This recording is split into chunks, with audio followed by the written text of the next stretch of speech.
Nagpapatuloy ang PTV News. Balikan nun natin ang ulat ng aming kasamang si Jervis Manahan. Kaugnay po ito ng pagsasampa ng kasong graft at falsification of documents kay dating Vice Presidente Jejomar Binay kaugnay ng pagpapatayo ng Makati City Hall Building 2. Jervis? Yes, Kirby, sinampahan na ng kaso ng Ombudsman si dating Vice President Jejomar Binay sa Sandigan Bayan kaninang umaga. Kasong graft, malversation at falsification of documents ang isinampa laban sa dating pangalawang Pangulo.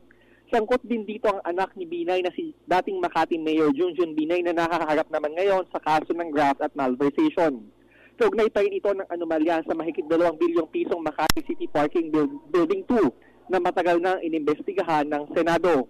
Ang ama na si dating Vice President Jejomar Binay ay sangkot sa first 3 phases ng construction ng building, habang si dating Makati Mayor Junjun Binay ay sangkot naman sa phases 4 and 5 ng building.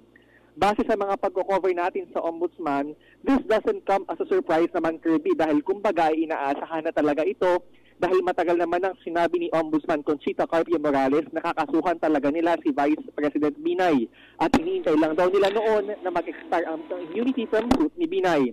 Ayon sa tagapagsalita ni dating Vice President Jejomar Binay na si Joey Salgado, pinoprotektahan lang daw umano ng Ombudsman ang Liberal Party.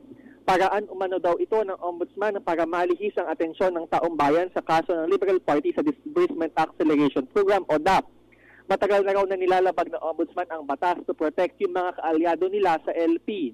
Handa rin naman daw si dating Vice President Binay na harapin ang mga akusasyon. Mula dito sa Quezon City, Jervis Manahan para sa PTV News. Maraming salamat sa iyo, Jervis. Ako po si Cathy San Gabriel. Subscribe na sa PTV YouTube channel. I-click lang po ang subscribe button.